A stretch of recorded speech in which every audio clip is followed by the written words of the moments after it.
Bismillahirrahmanirrahim. Assalamualaikum warahmatullahi wabarakatuh. Alhamdulillah pada kesempatan siang hari ini kita belajar tentang masalah pendidikan agama Islam khusus kepada syu'abul iman ataupun cabang-cabang iman.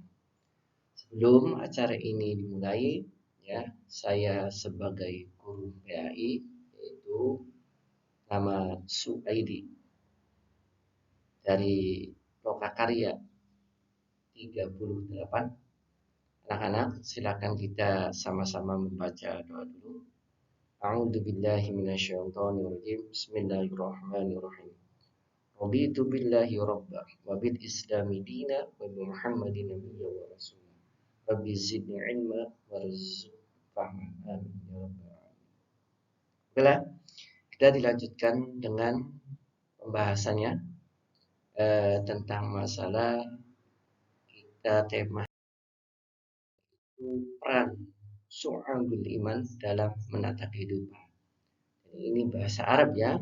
Syu'abul iman itu bahasa Arab. Arti bahasa Indonesia itu adalah cabang-cabang iman. Jadi iman itu bukan hanya sekedar 6 saja, tetapi banyak cabang-cabangnya. Yang kita ketahui itu ada 6 ya. Rukun iman itu ada 6 ya.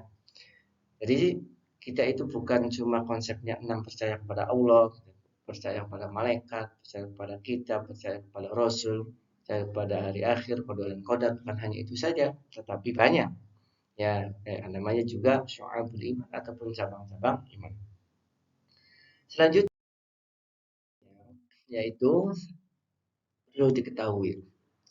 Nah, kalau iman ya yang umumnya itu yang pertama iman kepada Allah Subhanahu wa taala.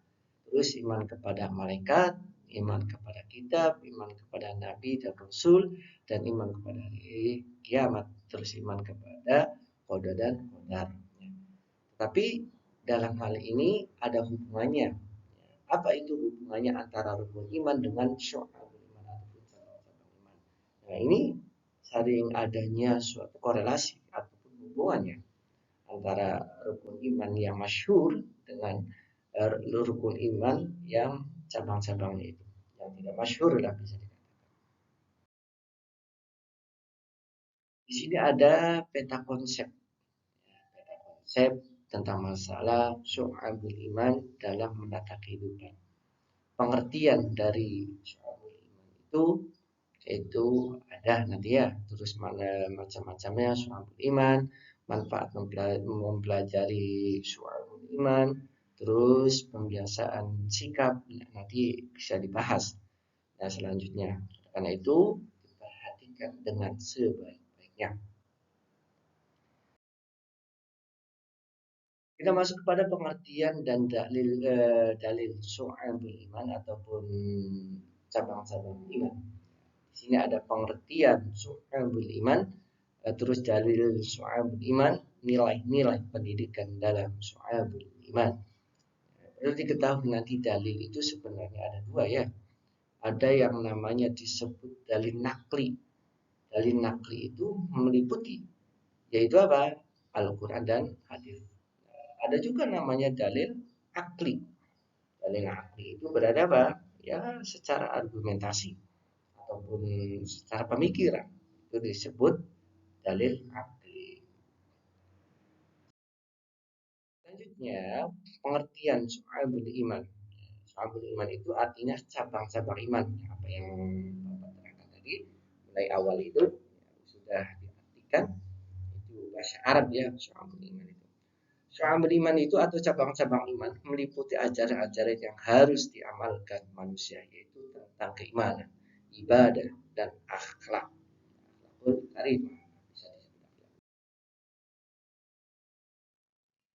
Terus dalil tentang syu'abul iman ini adalah dalilnya.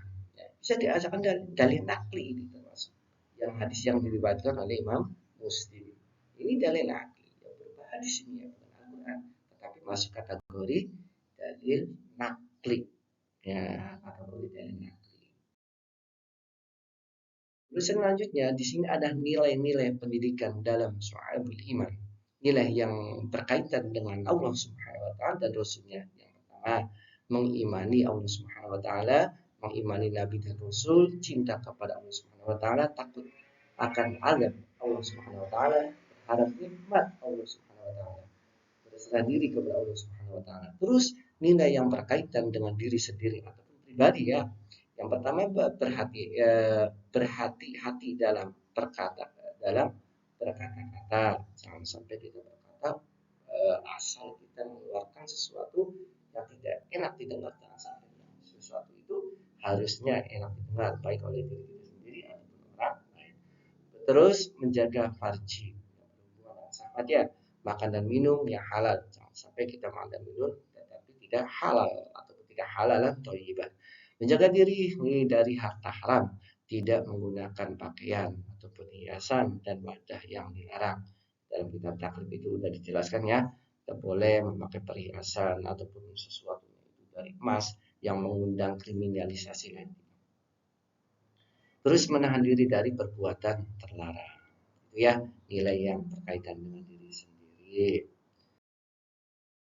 Terus selanjutnya yaitu ya nilai-nilai pendidikan dalam soal iman, nilai yang berkaitan dengan manusia, lalu bersikap baik, tidak menyakiti orang lain, patuh pada pemerintah, berbuat adil, saling menolong dan kebaikan, taat dan patuh kepada orang tua, menjalin silaturahim, menghormati yang tua, menyayangi yang muda, berbuat baik kepada tetangga dan tamu, tidak menjelek-jelekan orang lain. Itulah nilai yang berkaitan dengan manusia, dengan manusia atau disebut hablum minan ya. Terus lagi semacam-macam syu'abul iman ya, ataupun cabang-cabang iman. Ada yang pertama berkaitan dengan hati, ya hati, berkaitan dengan lisan, berkaitan dengan anggota tubuh. Ini ya, sesuatu yang macam-macamnya syu'abul iman. Ini apa sebenarnya iman itu? Al imanu ma'rifatun bil qalbi wa iqrarun bil lisan wa amalun bil arkan. Itulah pengertian dari iman. Dari apa yang telah ada dalam macam-macam ini. Terus selanjutnya ya ini adalah bentuk ya soal iman yang berkaitan dengan hati, banyak banget ya yang berkaitan dengan hati ya, seperti Bapak contohkan mengimani Allah Subhanahu wa taala satu-satunya pencipta ya. Bapak bahas satu aja ya. Oh, banyak ini. Artinya apa? Dalam diri kita itu berkaitan dengan hati kita itu tidak mengingkari bahwasanya Allah Subhanahu wa taala itu adalah eh, yang wajib disembah, ya tidak ada selain Allah Subhanahu wa taala. Dan hati itu tanamkan. Jangan sampai kita itu ya lupa, ya, tidak mengimani pada Allah Subhanahu wa taala. Kita lebih percaya pada orang lain ataupun benda mati daripada Allah Subhanahu wa taala. Itu tidak boleh. Dan kita itu menancapkan dalam hati itu benar-benar bahwasanya Allah itu adalah satu. Allah itu yang wajib disembah, tiada lain ya selain Allah Subhanahu wa taala. La ilaha illallah.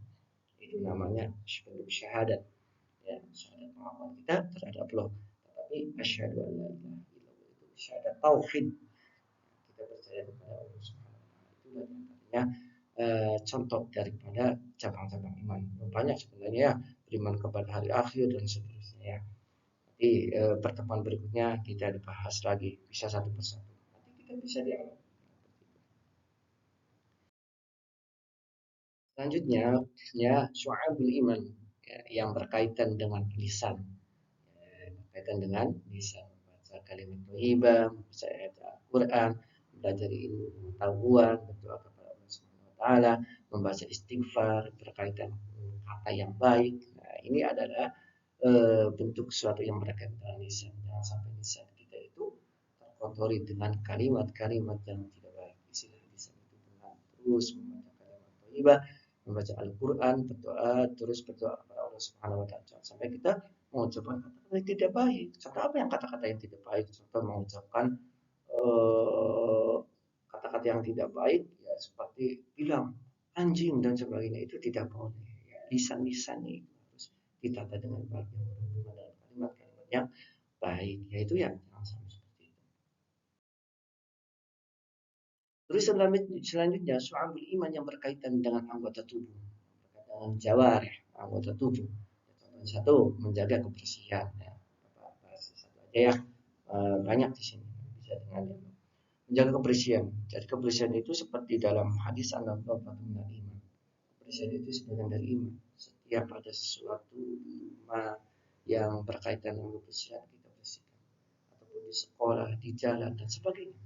Ya, yang sekiranya itu mengandung suatu kebersihan, yaitu apa? Kita bersihkan. Karena apa? Ini sebagian daripada iman kita. Ketika iman kita tidak peduli dengan suatu kebersihan, maka akan apa? Maka keimanan kita itu luntur. Keimanan kita itu seakan-akan itu tidak berguna. Seakan-akan kita itu tidak mempunyai iman. Ya, itulah. Jadi keimanan kita itu seperti menjaga kebersihan itu harus ditanamkan sebagian daripada iman. Sebagian, ya, ya, banyak yang lain, tetapi ini adalah suatu sebagian. Ketika kita mempunyai suatu bagian daripada iman, maka iman kita itu akan terus bertambah. Ya, itu contohnya diantaranya pembahasan yang sederhana. Terus selanjutnya soal iman yang berkaitan dengan anggota tubuh yang kedua, patuh kepada orang tua yang dituakan. Ya, kita apa? Kita patuh terutama kepada kedua orang tua ataupun yang lebih tua daripada kita. Kita harus menghormati kepada orang yang lebih tua, jangan sampai kita tidak menghormati. Ya, apalagi kepada orang tua, kedua orang tua kita. Tapi ketika kita ada yang lebih tua daripada kita, harus dihormati. Kenapa? Itulah bentuk suatu keimanan kita yang bentuknya itu apa? Anggota jawareh berkaitan dengan anggota tubuh. Dia lebih tua, kita harus menghormati. Rumusnya ini seperti ini. Kalau kamu ingin dihormati pada orang lain, hormati dulu orang lain. Jangan sampai kita itu ingin dihormati tetapi tidak menghormati kepada orang lain. Jangan sampai seperti itu. Ya. Terus selanjutnya, singkat aja ya, karena supaya nanti bisa kita dialogkan. Manfaat mempelajari soal iman. Ada manfaatnya. Seperti apa? Satu, mengokohkan keyakinan terhadap rukun iman. Ya, terus memiliki komitmen yang tinggi terhadap rukun iman. Memiliki akhlak. Manfaatnya. Manfaat mempelajari soal iman sama-sama. Ditancapkan keimanan kita pada Allah Subhanahu wa taala. Jangan sampai goyah. Supaya kita itu perlu suatu ditata, dipelihara supaya benar-benar kuat. Selanjutnya, pembiasaan sikap. Ya, ada sikap disiplin, sikap jujur, sikap bertanggung jawab. Disiplin ini terkadang ya anak-anak nih. Sikap disiplin itu contoh kamu ketika di sekolah itu masuknya jam 7, jangan sampai masuknya jam 7 terus apa? Berangkatnya jam 8. Itu tidak menunjukkan suatu keimanan. Ya, tidak disiplin itu bagian daripada ibadah keimanan kita. Sikap jujur, sikap bertanggung jawab itu suatu keimanan. Artinya apa? Kita ada hubungannya dengan Allah Subhanahu wa taala dalam diri kita itu. Terus selanjutnya yaitu cara membiasakan sikap disiplin. Satu, segera memuliakan kedisiplinan dari diri sendiri. Dua, memuliakan dari hal-hal kecil. Terus tiga, menguatkan niat untuk disiplin dalam beraktivitas. Terus empat, menentukan target dan tujuan yang akan dicapai. Lima, fokus pada target dan tujuan. Cara membiasakan sikap disiplin. Ya, cara membiasakan sikap jujur. Ya, nih, menjadikan nilai menjadi jujur sebagai prinsip hidup. Bertekad menghindari kebohongan, pemalsuan, penipuan, menunaikan tugas dengan integritas tinggi, berkomitmen untuk selalu jujur dalam berinteraksi dengan sesama, meningkatkan kualitas diri, mencari cara untuk selalu jujur dan menjadi teladan dalam kejujuran. Lindung kepada Allah Subhanahu wa taala dari segala bahaya risiko berbuat jujur. Itulah cara membiasakan sikap jujur. Harus ditanamkan dalam diri kita karena kita itu berkaitan dengan Allah Subhanahu wa taala. Cara membiasakan bergantung bertanggung jawab ini bertanggung jawab khususnya pada diri sendiri punya lain. Satu, ingat bahwa setiap perbuatan akan dimintai pertanggungjawaban. Setiap perbuatan akan dimintai pertanggungjawaban. Apa yang kita lakukan di dunia itu akan dimintai pertanggungjawaban oleh Allah Subhanahu wa taala. segera menyelesaikan tugas, tidak menunda-nunda. Harus ketika ada tugas harus menyelesaikan, jangan menunda-nunda. Menunda-nunda nanti temennya apa? Nanti bisa bertumpuk-tumpuk, nanti tidak bisa dikerjakan itu kan. Terus menjadikan konsisten sebagai prinsip hidup.